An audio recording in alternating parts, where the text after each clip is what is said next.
What's going on, guys? This is Pierre Moi, and this is going to be a guide on getting familiar with the new interface system.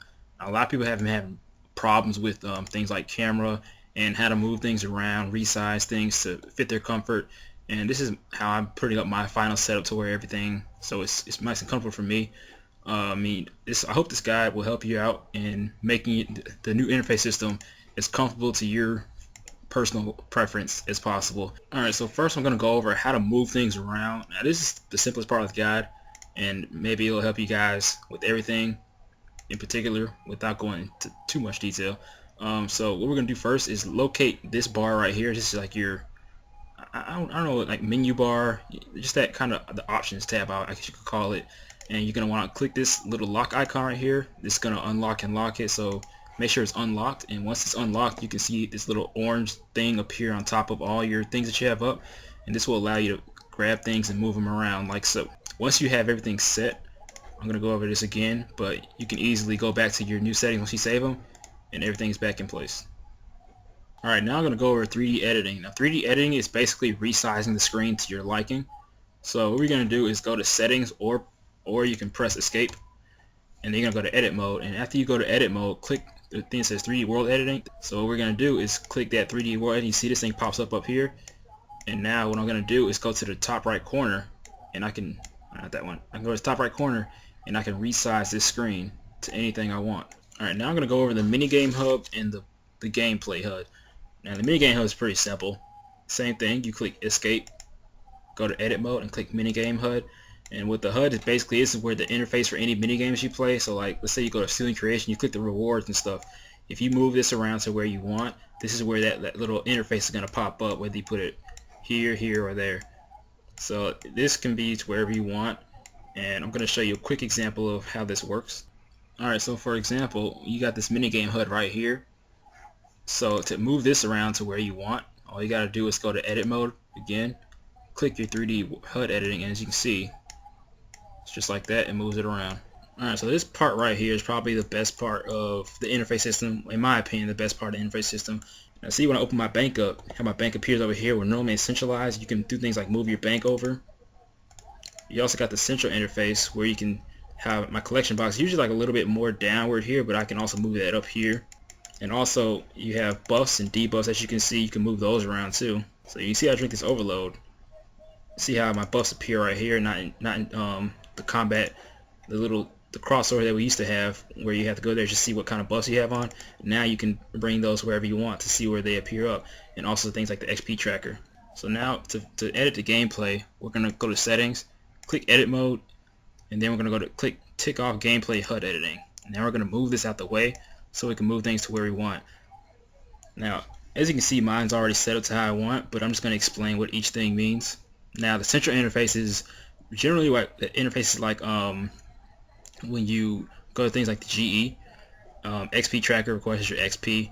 Area status, that's like status of like where are you, like wilderness, multi-combat or whatever. Well, not multi-combat, but if you're in the wilderness, something like that. Of course, you know what a grave timer is. You can put that anywhere you want when you die. Grave interface is where your grave information will pop up when you die, so you can choose what items you do and don't want to keep. Game dialogue, that's everything when you chat with people or anything you're kind of interacting with, like the GE, when you're typing in items, things will pop up right here. Your buffs and debuffs, this is of course what boosts you up and what slows you down, I guess you could say. Task complete, of course, that's when you complete a task. This is where it's going to pop up wherever you stick that. New task is going to pop up wherever you set your active task at. And we have behind here the crafting progress. Now the crafting progress is like when you're doing something like fletching, like I have set up right here, and it's where this progress is going to show if you have it toggled on or off. Subscribe button, I'm not too sure what that does at all, so I'm just leave that alone. And of course the bank is wherever you put your bank. And cool thing about the bank, you can actually edit how big it is. So if you want your bank to be long or short, I prefer mine to be shorter. Alright, so now I'm going to show you how to set up a layout much like I had going on. And these are a few interfaces that you're not going to be able to get rid of, including these chats right here. So what we're going to do is we're going to set up the rest of this chat bar I have right here. We're going to set up the ability bar to a comfortable position. We're going to set up the ability book. We're going to set up the inventory and prayer slot and skills. And then we're also going to change up the world map and start off with, make sure you're unlocked, like so. And first, I'm going to move this over here. What I want to do is resize it, so I'm going to grab in the corner right here and resize it like that. And I'm going to stick that over there in the corner. Next, I'm going to move this out the way. I'm going to shift this back to how I had it, just enough to be able to read what's in there. And then you're going to want to put this ability bar just kind of right here. You kind of want to get the outside set up first, and then kind of get what's inside to figure out how much you need to size it out. Alright, so what we're going to do now is we're going to go to this tab right here, and this is going to pull out everything that we need to set up over here. So I want to get out my stats, and now I also want to get my inventory. And to drag this, I'm going to click on the orange piece right here, and I'm going to drag it in here, and you see this arrow key, it's going to place it in there. So now I have a tab for skills in my backpack. Next, I like to have my gear on there, so I'm going to take and drag and drop my gear on there. Next, I want my prayers on there, so I'm going to grab the prayers, and I'm going to also drag those on there. Now these 4 ones right here are good enough for me. You can, again, you can put whatever you want. The only reason I don't put a whole bunch on there, I'll just put this on there for demonstration. And these arrows right here, they really throw me off. So because of that, I just X that out, and I keep these 4 main tabs on here. A quick note with this combat gear setup: if your box isn't wide enough or long enough, you're not going to be able to see your character in the middle. So what you're going to want to do is stretch that out, see how far you can go in before it collapses, like that, and then see how far you can go down before it collapses, like that.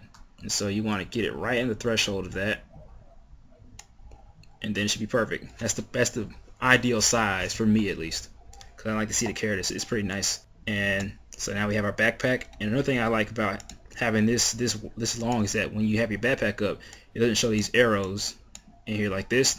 Really throws me off. So I have to have everything as traditional as possible. Alright, so next I'm going to edit my world map. And that's easy. Just again, just grab a corner and resize that.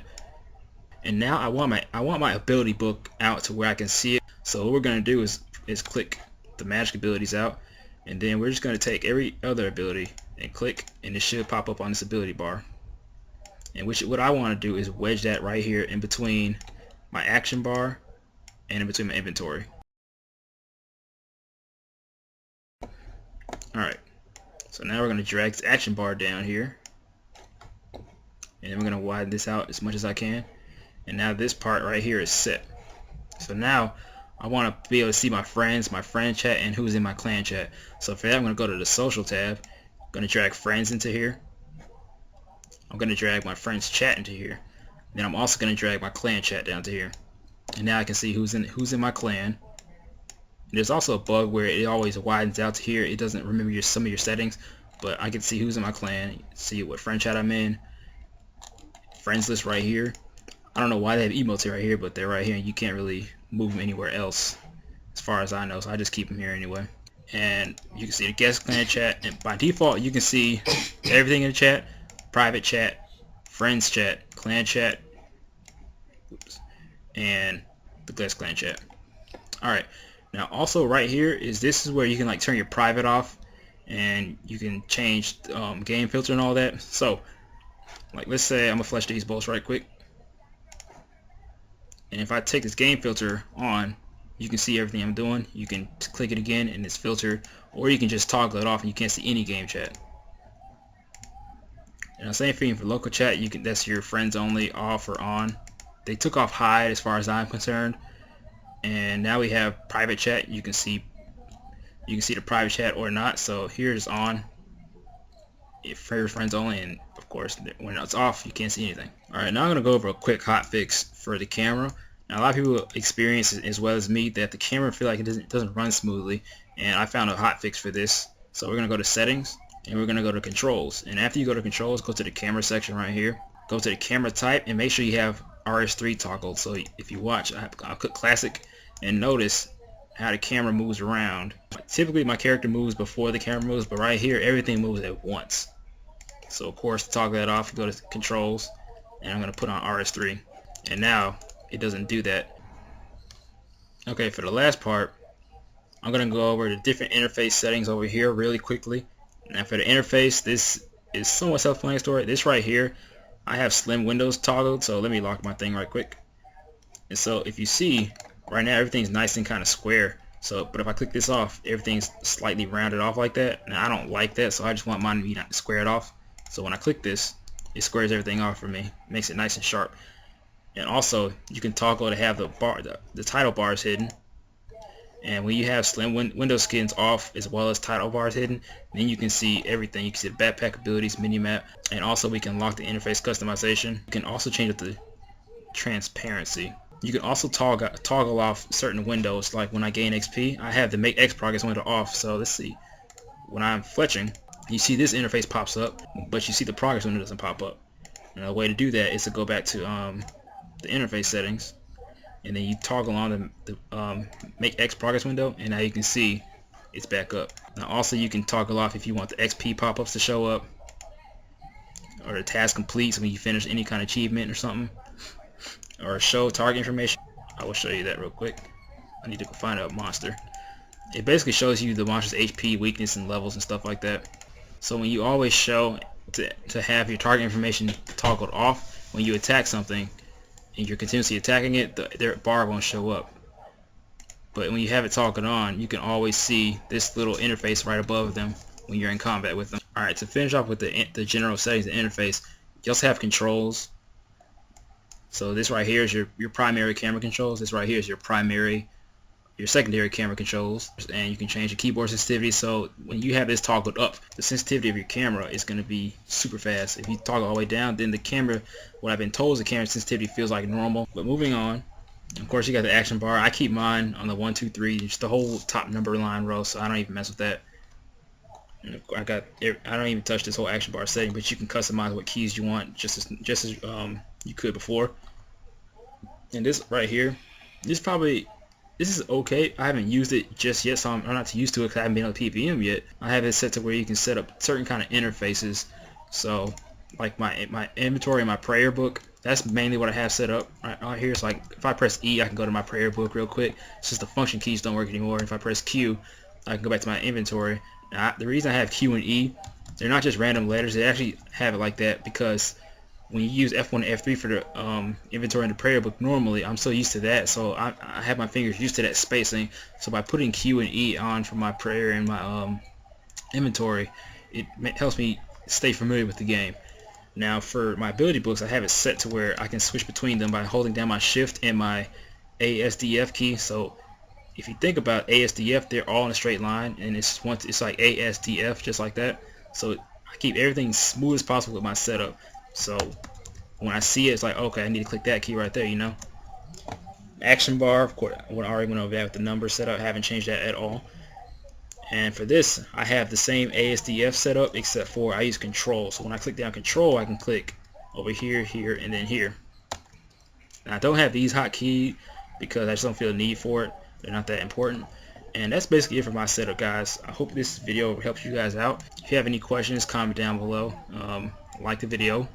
Tell your friends if they need any help.